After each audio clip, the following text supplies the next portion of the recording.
같이 기도하고 말씀 생각하십시다. 하나님 아버지 감사합니다. 우리의 기도와 우리의 찬양을 받으시고 또 이 시간 말씀을 주셔서 부족한 종이 성경 말씀을 조금 해석하고 거기에 담긴 하나님의 진리와 교훈을 전하게 하여 주옵소서.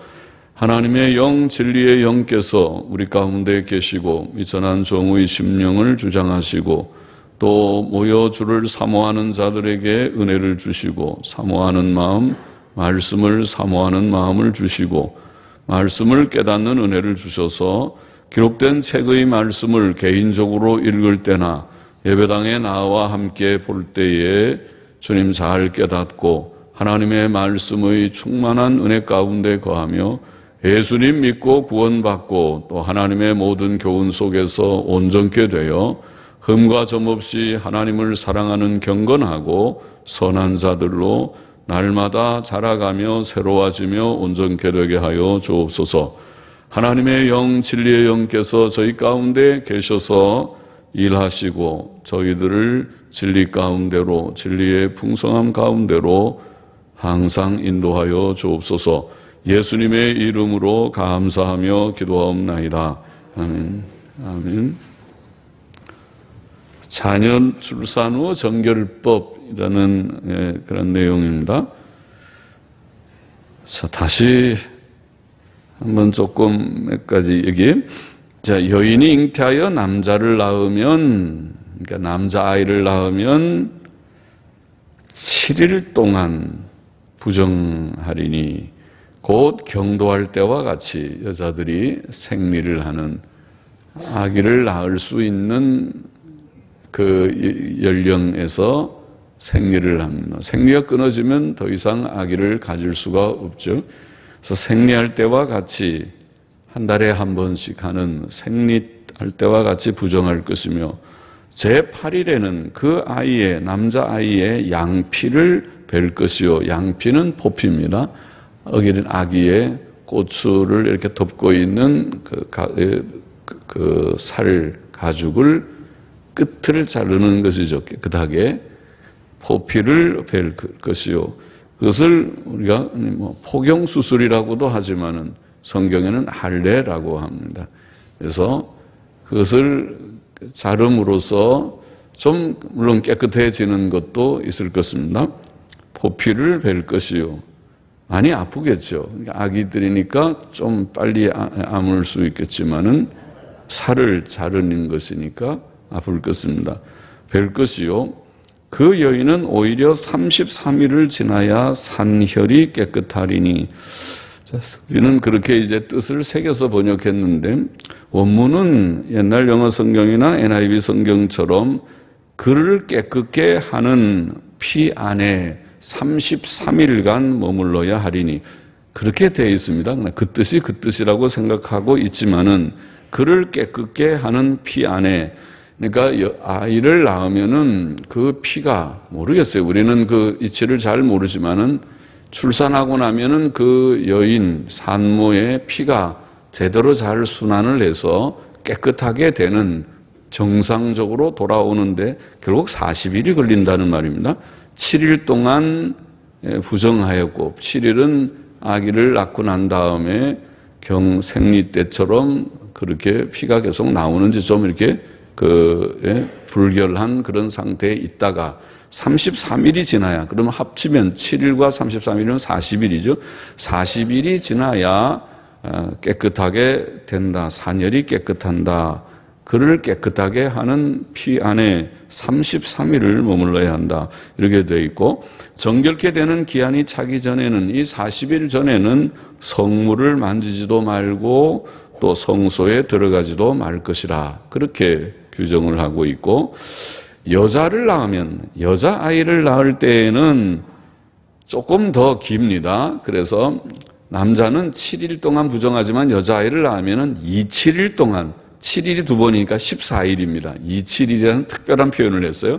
그 말은 7일이 두 번이라는 강조죠. 그러니까 우리는 14일 동안, 2주간 동안 부정할 것이다. 그렇게 말했고, 그리고 산혈이 깨끗해지는 데는 66일이 걸릴 것이다. 꼭 남자아이보다는 백압절입니다. 그래서 66일 동안 그를 깨끗게 하는 피 안에 66일간 머물러 있어야 할 것이다. 여자아이를 낳을 때는 그 산모가 산열이 다시 원상으로 몸이 회복되는 데는 두 달이 아니죠. 66일에 더해서 14일이면 80일입니다. 80일이 걸린다는 것은 남자아이를 낳으면 40일 동안 소위 몸조리를 잘 해야지 되고, 그 다음에 여자아이를 낳으면 80일 동안 몸조리를 잘 해야 된다. 그런 뜻과 같습니다. 그렇게 해야 그 다음에 자유로이 활동할 수 있다. 그렇게 성경이 규정하고 있습니다. 그뿐만 아니라 자녀간 정결케 되는 기한이 차거든 6절에 그 여인은 번제를 위하여 1년 된 어린 양을 취하고 속죄제를 위하여 집비둘기 새끼나 산비둘기를 취하여 회막문 제사장에게로 가져가야 된다. 그러니까 지금 이 40일 혹은 80일을 기다릴 뿐만 아니라 그것이 다 끝난다고 이제 몸은 정상으로 됐지만은 하나님 앞에 번제와 속죄제를 드리라 그렇게 했습니다. 그래서 번제를 위해서 1년 된 어린 양, 속죄제는 비둘기 한 마리를 드리면 되는데 비둘기를 속죄제로 드리게 된다. 그러나 이제 집이 좀 어려워서 어린 양을 드릴 형편이 못 될 수도 있으니까 그럴 때에는 비둘기 2마리, 산비둘기나 집비둘기나 다 되는데 비둘기는 집비둘기 2마리를 가지고 와서 하나는 번제로 하나는 속죄제로 드리면 된다. 그렇게 규정하고 있습니다. 자, 이 내용이 무슨 진리를 보이고 있을까? 첫째로 이 내용은 인간의 죄성에 대해서 증거하고 있습니다. 자녀를 출산한 여인은 속죄가 필요한 자로 간주되었습니다. 그래서 7일 동안 부정, 또 14일 동안 딸을 낳으면 14일 동안 부정하다고 말하고, 그 다음에 또 33일이 지나고 66일이 지나고 합 40일, 80일이 지나야 깨끗하게 되고, 그 후에도 번제와 속죄제, 번제도 속죄의 의미가 있다고 그랬죠. 번제의 1차적인 의미는 속죄고 부차적인 의미가 온전한 헌신의 뜻이 있다고 했습니다. 그 다음에 속죄제는 전문적으로 속죄의 뜻이 있습니다. 그러면은 속죄를 해야 된다고 하는 말은 죄인이라는 말이죠. 죄인이다. 여기에 임신하고 출산한 산모는 출산 후에 지금 깨끗하게 되는 규례가 필요하다고 이렇게 해야 깨끗해진다. 40일, 80일이 지나고 번제와 속죄제를 드려야 깨끗해진다. 그 말은 속죄가 필요하다는 말은 뒤집어 말하면은 그 일에 죄라는 것이죠. 출산이 죄라는 말이죠. 출산이 죄예요? 그럼 출산 안 하면은 속죄제, 번제 드릴 필요가 없는데 또 뭐 40일, 80일 그렇게 깨끗하게 될 것이 없고 정상인데 출산을 하면 죄를 지은 거예요? 그렇게 우리가 의문을 할 수 있죠. 출산을 하면 속죄제와 번제를 드려야 되고 또 40일, 80일 동안 기다려야 된다고 하니까 그렇게 말하는 것입니다. 출산을 죄라고 말합니다. 사실은 출산은 창조의 질서 아닙니까? 범죄하기 전에 하나님께서 생육하고 번성하라. 아담에게서 갈빗대로 여자를 만들어서 결혼을 시켜서 사랑하게 하시고 부부가 되게 하시고 생육하고 번성하게 복을 주셨습니다. 그러면 그들이 사랑하고 또 임신하고 출산하는 것은 그는 창조의 질서입니다. 그건 죄가 아니죠. 그는 죄가 아니고 복된 일입니다. 하나님이 축복하신 일입니다. 결혼을 한다는 것, 서로 사랑을 한다는 것, 또 여인들이 임신을 하고 그리고 이제 때가 되어 출산한다는 것은 경사스럽고 행복한 그런 일입니다. 복된 일인데, 그러나 왜 그것을 죄라고 말하는가? 거기에 어떤 뜻이 있을 것입니다. 그 뜻이 무엇일까? 여기 본문에는 물론 그것만 나왔지. 죄다, 속죄가 필요하다. 그 얘기만 나와 있지만은 그 이유를 여기에서 말하고 있지는 않지만은 성경의 전체에 비추어서 성경학자들은 그 이유를 원죄에서 찾습니다. 원죄 때문이다. 사람이 이제 이것이 타락하기 전이가 아니고 이미 타락한 후의 모든 규례니까, 이 율법이나 모든 구원제도 자체가, 그러니까 지금은 타락 전과 다르게 모든 사람은 원죄를 가지고 출산합니다. 그래서 자녀를 출산하는 산모는 죄인을 출산하는 것입니다. 의인을 출산하는 것이 아니고, 그러니까 죄인을 출산하기 때문에 죄인을 출산하는 그 출산의 행위 자체도 죄입니다, 사실은. 죄인 한 명 더 만드는 거잖아요. 출산을 안 하면 죄인 한 명이 줄어들 것입니다. 그러나 출산함으로써 죄인 한 명이 더 늘어났습니다. 그 자체가 선한 행위가 아니고 죄악된 행위가 됐습니다. 불가피한 죄라고도 할 수 있죠. 왜냐하면 그렇게 나와야 그 가운데서 의인도 생기고 구원받는 사람도 생기는 건 사실이지만은 여하튼 일단은 출산은 죄인입니다. 원죄 때문이라고 이해했습니다.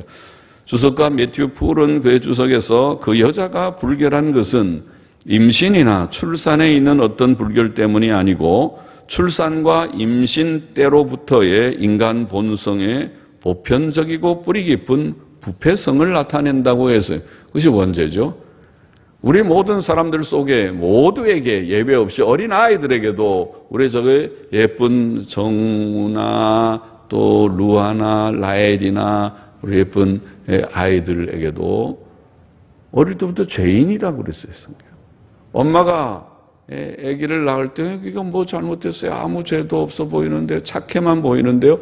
그런데 죄인이라고 그랬어요. 죄인을 출산한 것이고 그 죄인인 것은 가만히 애가 클 때 보면은 진짜 죄인이거네. 어떤 때는 엄마 몰래 속이려고도 하고 또 아기들 서로 형제가 있으면은 형제를 시기 질투해서 미워서 엄마 없을 때 갖다 꼬집기도 하고 또 막 손가락으로 눈을 찌르려고도 하고 이게 안 되는데요. 그 아주 나쁜 일인데 어디서 배웠는지 그런 일들이 막 나와요. 그래서 죄인이긴 죄인이구나. 애기들도 죄인이구나.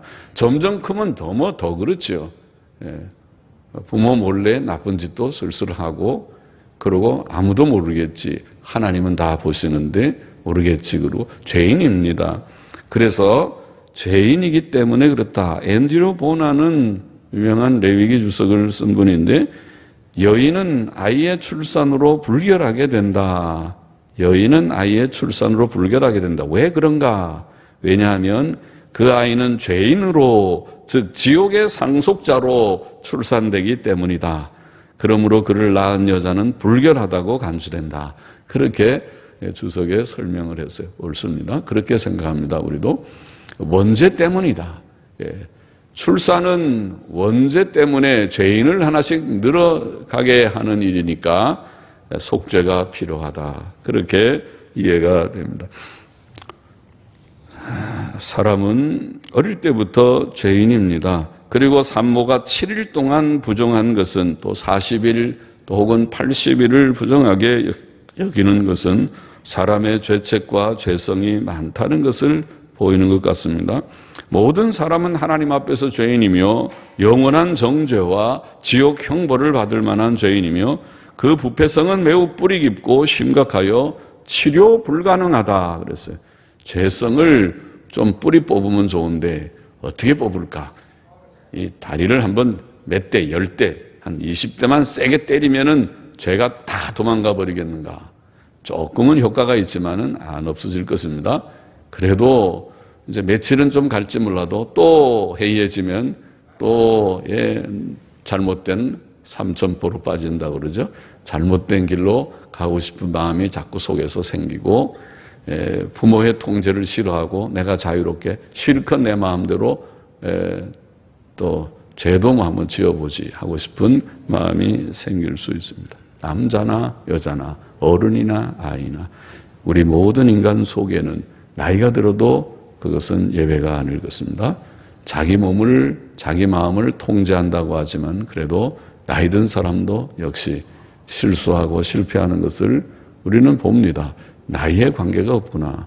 나이에 관계가 없이 모든 사람에게 있는 이 뿌리 깊은 죄성을 성경은 지적을 하는 것을 원죄라, 원죄의 부패성, 그것을 인간의 전적 부패성, 전적 무능력이라고 부르는 이 죄성이 우리 속에 있고 중생한 자 속에도 이 죄성이 남아있다.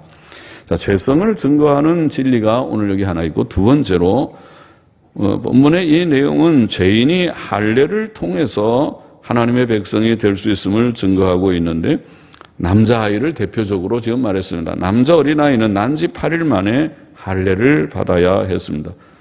제8일에 할례를 받아야 했던 것은 산모와 아이가 7일 동안 부정하기 때문이라, 부정해서 7일 동안은 안 되고 제8일에, 그리고 할례를 받은 후에도 산모는 33일이 지나야 몸이 정상으로 깨끗하게 회복이 된다. 그렇게 보이고 있습니다.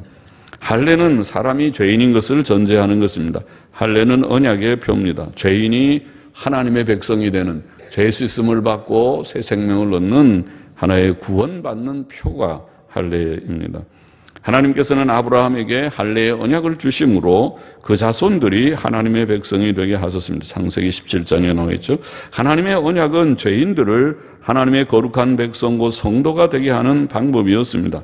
그것의 내면적인 뜻은 죄사함을 통한 구원입니다. 할례는 그것을 보입니다. 죄를 정결케 하는 뜻이 있었습니다. 예, 그래서 죄를 정결케 해요. 아기들이 할례를 받기 전에는, 포경 수술을 하기 전에는 꼬치 끝에 늘 좀 불결한 것이 있을 수 있어요. 시를 하고 나면은 꼬치 끝에 좀 모든 게 남아서 깨끗하지 않게 그걸 놔두면 그게 좀 지저분해질 수 있어요. 그러나 그거를 할례를 하듯이 꼬치 끝을 잘라버리면은 그러면 조금 더 깨끗해지겠죠. 그렇게 될 수 있을 것입니다. 불결을 정결케 하는 그런 어떤 뜻이 있어 보입니다. 그것은 중생을 상징한다고 하겠습니다. 인간은 누구나 죄인입니다. 인간은 불결합니다. 죄가 있습니다. 그 죄를 깨끗하게 씻지 않고서는 구원받을 자가 아무도 없습니다. 사도 바울은 우리 구주 하나님의 자비와 사람 사랑하심을 나타냈을 때 우리를 구원하시되 우리의 행한 의로운 행위로 말미암지 아니하고 오직 그의 긍휼하심을 좇아 중생의 씻음과 성령의 새롭게 하심으로 하셨다고 그렇게 표현했습니다. 그것이 중생의 씻음과 성령의 새롭게 하심, 그것이 구원입니다. 죄는 씻어야 됩니다. 부정한 것을 깨끗하게 씻고 새롭게 돼야 할 것입니다. 구약의 할례가 신약의 세례와 의미가 같습니다. 할례와 세례는 구원과 언약의 외적인 표이었습니다.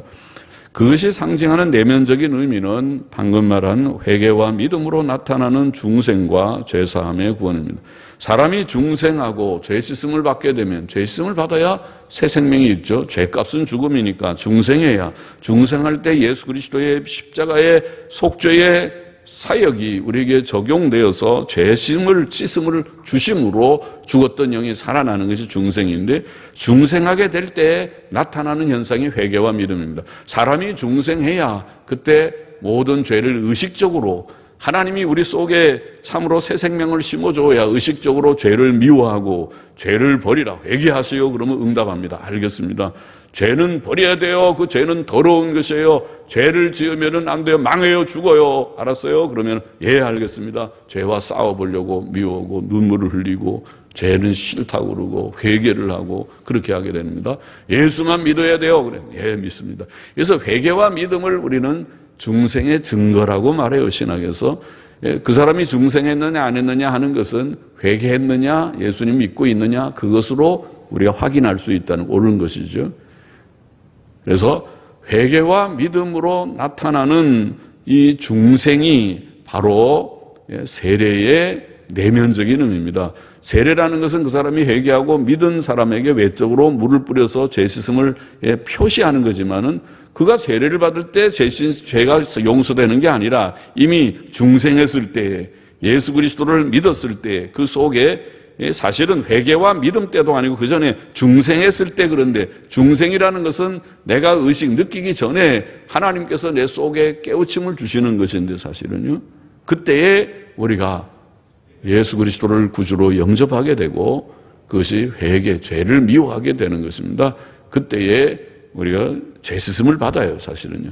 그렇게 죄 씻음 받은 사람들을 성경은 믿은 사람들에게 세례를 베풀라 그랬어요. 세례를 베풀므로써 모든 회중들이 보는데 저는 죄가 깨끗하게 됐다. 왜 물을 뿌려요? 목사가 왜 물을 갖다가 이렇게 뿌려요? 물이 뚝뚝 떨어지게 왜 물을 뿌려요? 그래서 물이 씻는 것이니까 씻음을 상징해서 죄가 씻어졌다. 지금 목사가 물을 뿌리니까 씻어졌네. 그러면 물을 다 갖다 뿌리면 다 씻어지게요. 모든 사람에게 그냥 다 갖다 해서 아무나 다 오라고 해서 다 이렇게 세례 주면 씻어지나요? 아니요. 그 뜻이 아니라 예수님을 믿고 죄 씻음 받은 자들을 표시하는 것이다. 심볼, 상징이다. signify, 그것을 표시하는 것이고 confirm, 그것을 확증하는 것이다. 그러니까 마음으로 이미 믿어서 구원받은 죄 씻음 받은 중생한 자들을 외적으로 상징적으로 표시하고 또 그것을 확증하는, 이분은 정말 예수를 믿었습니다. 보세요, 이렇게 세례를 줍니다. 이분은 마음으로 정말 믿으셨습니다. 우리의 형제입니다. 구원받은 성도입니다. 표시하는 뜻이 있다는 거죠. 자, 할례의 의미, 할례 8일 만에 할례를 베풀라. 왜? 지금 죄인을 낳았으니까, 죄인이니까 죄인은 멸망발, 지옥 갈 사람 하나 더 했으니까 우리가 속죄가 필요하지만은 할례를 베풀므로써 언약 백성으로 이제는 받아들였습니다. 자, 그런 할례에 대한 뜻이 여기에 들어 있고, 세 번째로는 남녀의 구별에 대한 뜻도 조금 들어 있습니다. 본장은 남자와 여자를 구별하죠. 남자아이를 낳으면 7일간 부정하고 33일 후에 사멸이 깨끗하고, 여자아이를 출산하면 27일 동안 14일간 부정하고 66일이 지나야 사멸이 깨끗하고, 남자하고 여자를 구별했습니다. 남자와 여자를 구별했습니다. 그것은 창조의 질서에서도 제가 말했죠. 하나님이 세상에 사람을 만드실 때에 남자도 하나의 흙으로 만들고 여자도 예쁘게 만들어서 그다음에 다 생기를 불어넣어서 살아서 움직이는 그런 건실한 남자, 또 건실의 예쁜 여자를 만드신 것이 아니고, 하나님께서 흙으로 사람, 남자를 만드시고 그다음에 생기를 불어넣어서 아주 씩씩한 청년이 하나에 만드신 후에 혼자 있는 것이 안 좋아서 저 청년이 혼자 사니까 쓸쓸하다. 모든 짐승들 다 데리고 와도 짐승이 그게 반려자가 될 수가 없구나. 안 되겠다. 잠을 푹 자게 해서 수술을 해서 갈빗대를 하나 뽑아가지고 그걸로 예쁜 여자를 만들어가지고, 그래가지고 그 다음에 남자도 깨우고 또 여자도 데리고 와서 내 아내다. 서로 사이좋게 잘 살거라. 그렇게 했어요.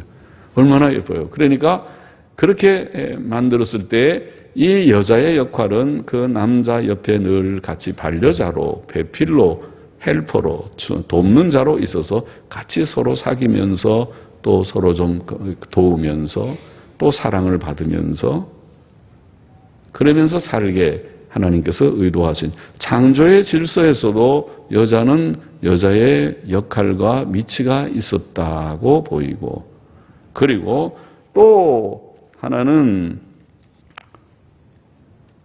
여자가 실수해서, 오늘 아침에 우리가 공부했죠. 여자가 인류가 타락했을 때, 첫사람이 범죄했을 때 아담이 범죄한 것이 아니고 마귀가, 뱀이 아담에게 와서 너 먹으면 안 돼? 안 먹어도 돼. 저기 하나님이 먹지 말라는 거 그건 먹어봐. 그렇게 한 게 아니고, 아담이 사랑하는 여자한테 와가지고 여자를 먼저 시험해서 여자가 범죄하게 만든 다음에 여자가 남편한테 여보 내가 먹지 말라고 그때 그랬는데 이거를 먹었어요. 먹어도 괜찮은 것 같아요. 맛이 참 아주 색다른 맛이고 그랬어요. 당신도 좀 먹어보면 어때? 나는 먼저 먹었는데요. 나는 먹었는데 당신도요. 그러니까 먹었어? 먹으면 안 된다고 그랬는데 먹었어? 당신도 먹었다고? 나도 먹으라고? 그래, 그러면 나도 먹어볼까? 그러고 그냥 먹었어요. 이 바보같이. 야단을 치고 호통을 치고 너 정신이 있냐 없냐? 너 이혼이다. 근데 끝장 너랑 끝이다 하고 이렇게 하질 않고 먹었어? 그거 먹으면 안 되는데 먹었다고? 나도 먹어보라고? 그래, 그럼 먹어볼까? 그러고 먹어버리니까 이 바보 같은 남자애가 됐어요. 그래서 이 남자는 씩씩한 것 같지만은 남자가 여자한테는 제일 약해요. 그래서 남자들이 큰 소리만 집에서 큰 소리는 막 치고 그래도 여자 없으면 꼼짝 못하죠. 여자 없으면 당장 아무것도 뭐 배만 쫄쫄 굴죠. 자기가 혼자서 라면 끓여 먹고 살게 생기. 라면만 끓여갖고는 힘이 나겠는 거예요. 그래갖고 여자가 맛있는 음식을 영양 있게 골고루 잘 해줘야 살지. 그렇게 해가지고 뭐 백반이나 끓여 먹고 뭔가요? 햇반인가 햇반인가 데펴 먹고 무슨 라면이나 끓여 먹고 그래가지고요. 그래갖고 어떻게 그 제대로 살겠습니까? 여자 덕분에 사는 것이죠. 그리고 큰 소리 치지만 여자들 말을 대체로 잘 듣는 것 같아요. 저만 그런 게 아니라 다들 그랬을 거예요. 오늘이 여자들이 말하면은 여자들 말을 대체로 착한 남자들은 대체로 잘 들어요. 아주 이상한 남자들 빼고는 잘 듣는 편인 것 같아요. 근데 그게 좋긴 한데 여자들을 이렇게 위하고 좀 이렇게 하는 게 좋죠. 여자들이 얼마나 고생이 많은데 남자보다 여자는 갑절에 고생을 해요. 제가 지난번에 그 설교를 했을 때 어떤 젊은 우리 학생이 엄마한테 좀 항의를 했다고 그러더라고요. 나는 목사님 말하는 그런 현숙한 여인이 될 수가 없다고.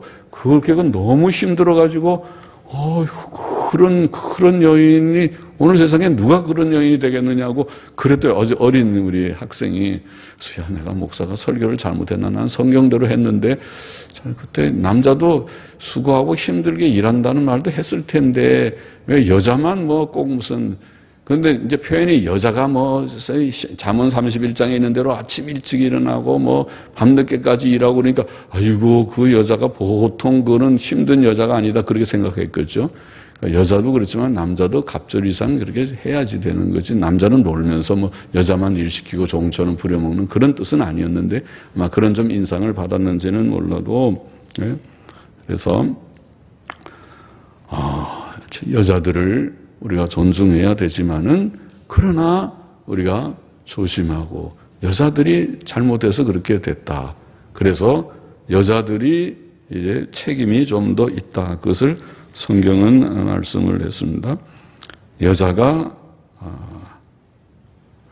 잘못한 그런 점들이 좀 있었습니다. 그래서 구별이 좀 있다. 남자와 여자의 구별이 있다.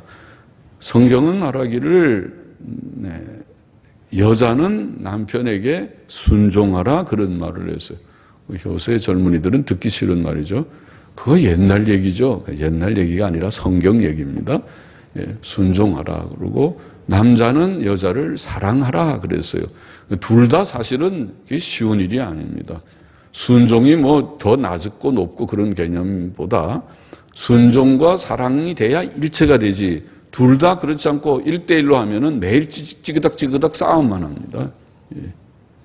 그래서 편안하질 않아요. 가정에 갈등이 생기면은 둘 다 행복하질 않아요. 남자들도 집안에 들어오기 싫고 모든 게 한마디 하면 두마디 세마디 그 변론하면은 아이고 내가 밖에서도 머리가 터질 지경인데 집에 들어와서도 그러면은 내가 이 집에 들어오기가 싫다 그러고 계속 출장이니 뭐니 하면서 뭐 야근이니 하면서 바깥으로 뺑뺑 도는 이상한 남자들이 되는 거예요. 그러니까 그거는 지혜로운 것이 아니에요. 일치하기 위해서는 지혜를 써야지 돼요. 남자가 집에 오게 하기 위해서는 가능하면 두말할 것을 한마디 하고 좀 이렇게 줄여서 지혜롭게 남자를 아까 말한 대로 남자들은 어차피 여자 손에서 왔다 갔다 하는 일이 많아요. 여자들이 다 그렇게 잘 따르게 돼 있을게 그렇게 생겨 먹었어요. 그렇게. 그래서 그거를 좀 지혜롭게 해야지 좋단 말이죠. 그러니까 복종을 해요. 복종하면서 그래야 사실은 그래야 또 남편이 아내를 사랑하는 마음이 많이 생기는 거지. 이기면은 그다음에 사랑이 다 식어져 버려요. 그러면 또 왜 사랑 안 하냐고 또 야단을 치면은 그 사랑이 그렇게 마음대로 막 되는 것인가요? 그러니까 그건 지혜로운 것이 아니라는 거죠. 성경의 말씀대로 하는 것이 옳아요. 복종하고. 그러나 사랑이라는 것도 그렇게 쉬운 것이 아닙니다. 사랑을 한다는 것이 그냥 막 되나요? 사랑은 사랑할 만한 사람을 사랑하는 것이 쉬운 일일 수 있겠지만은 여기서 말하는 것은 그리스도께서 교회를 사랑하신 것처럼 하라고 그 성경이 말하는 것은 무조건적이고 희생적인 사랑이잖아요. 그거는 쉬운 일이 아니죠. 저 사람이 사랑받을 일을 안 한다고 그렇게 남자들이 말하겠죠. 아이고 사랑할 만하면 내가 사랑했죠. 아이고 매일 나쁜 미운 짓만 하는데 어떻게 사랑해요. 그렇게 말하겠죠. 그러나 성경은 그래도 사랑하라고 말하는 것이죠. 우리 주님께서 우리가 예쁜 짓을 해서 사랑했습니까? 우리가 원수 되었을 때 사랑했습니다.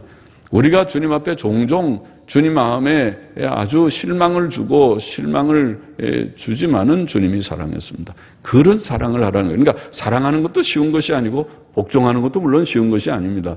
그러니까 복종과 사랑이 있어야 하나가 된다는 것입니다. 그래야 진짜 참 행복하다는 것입니다. 남편도 행복하고 아내도 행복하고. 복종만 받고 사랑하지 않으면은 그게 행복하지 않습니다. 사랑 안 하면은 아내가 감당합니까? 아내가 종입니까? 매일 부려먹기만 하고 이래라 저래라 그러고 사랑도 안 하면서 그러면 얼마 있으면 뛰쳐나가든지 아니면 아내가 병들어가지고 눕게 될 것입니다. 아내가 일찍 죽고 난 다음에 그때 아이고 내가 좀 더 사랑할 걸 그렇게 생각해도 때는 늦을 것입니다. 그러니까 그것이 행복하지 않아요. 사랑을 해야 아내도 나를 이렇게 사랑해주는 남편이 있으니까 내가 행복하다. 그리고 열심히 또 봉사하고 자기가 또 아내의 역할을 다하고 그러면은 밥 한 끼라도 제일 얻어먹는 거예요. 잘 그렇게. 그래서 그렇게 이런 관계를 하나님께서 주신 것이라고요. 또 아내도 마찬가지입니다. 자기가 남편을 정말 귀하게 여기고 우리 남편이 그래도 하나님이 내게 주신 주인이라고 생각하고 위해야 그래야 남편이 아이고 내가 이렇게 부족한데 그래도 나를 위하는 사람 이 세상에 한 사람 있다 생각해야 그 다음에 모든 것 남편에게 다 주지. 당신 모든 것 당신 거에 나는 아무것도 필요 없어. 당신만 있으면 된다. 그렇게 하지. 그래야 이게 주고받고 이게 일치가 된다는 거예요. 하나님께서 주신 이치가 그렇게 하라고. 그런데 이것은 지금 어떤 구별이 좀 있는 거죠. 남자와 여자의 구별을 성경은 이렇게 가르쳤다는 것입니다. 오늘 여기 말씀에서 인간의 죄악됨을 우리가 깨닫고 우리는 다 죄성을 가진 자다. 죄인이다. 원죄가 있다. 중생이 필요하다. 이것을 깨닫고 우리 자신이 구원을 우리가 받았을 뿐만 아니라 저는 우리의 자녀들, 여러분의 자녀들도 좀 신경을 많이 쓰시면 좋겠어요. 자녀들, 우리 자손들이 그냥 대충 아무렇게나 해도 그냥 크는 것이 아닙니다. 죄인입니다. 죄성을 가진 자들입니다. 저들이 예수를 믿고 죄 씻음 받고 구원을 받고 중생하고 회개하고 믿는 자가 되어야 됩니다. 안 그러면 망합니다. 지옥 갑니다. 예. 내 사랑스러운 자녀들, 여러분의 태에서 나고 여러분이 그렇게 아주 고생해서 돈 벌어가지고 애들 뒷바라지 한다고 다 먹이고 입히고 키운 그 자녀들이 지옥 새끼들, 지옥 가는 새끼들을 만드는 그 자식들이 된단 말입니다.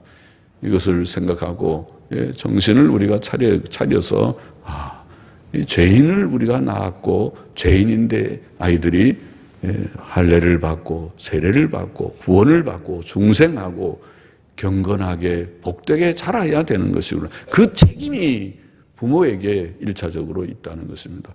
그 책임은 교회에 있는 것이 아닙니다. 성경에 아비들아 내 자녀를 주 안에서 양육하라고 했지 교회에 가르치지 않았습니다. 아비들에게 부모에게 있다는 말이죠. 그래서 그것을 오늘 우리가 명심하고 우리의 구원을 위해서도 우리가 깨어 예수 믿고 죄씀 받는 것이 구원이고 우리 자녀들의 구원을 위해서도 저것들이 예쁘기만 하지만은 그러나 죄인이다 깨닫고 저들도 예수 믿고 죄씀 받아야 되는 자들이다 깨달아야 되고 믿음의 교육을 바로 시켜야 된다는 것이고 또 우리 스스로 정말 구원을 받았는가 우리가 할례 받은 자인가 마음의 할례 중생을 한 자인가 스스로 늘 묻고 대답해야 될 것이고 그리고 끝으로는 남녀의 구별도 있다. 이것이 우리가 구원은 동등하지만은 다 예수 믿고 구원 얻는 데는 남녀가 구별이 없지만은 가정의 질서가 가정의 평안은 있는 일체는 어떻게 오는가? 방금 설명한 대로 복종과 사랑의 관계에서 온다. 그 이치도 우리가 좀 터득하면 좋겠습니다. 기도하십시다. 하나님 아버지 오늘도 자녀 출산 후 정결법의 이 규례를 통해서 여기에 담긴 하나님의 진리를 부족한 종이 몇 마디 좀 해석하며 증거하여 싸우니 모두들이 다 받고 또 마음에 새기고 참고하고 우리의 삶에 적용해서 좋은 사람들, 주님 경건하고 거룩한 자들, 또 우리의 위치에서 우리가 해야 할 몫을 다 감당하는 좋은 남편, 좋은 아내, 좋은 부모, 좋은 자녀들, 또 좋은 성도들이 되게 하여 주옵소서. 예수님의 이름으로 기도하옵나이다. 아멘. 아멘.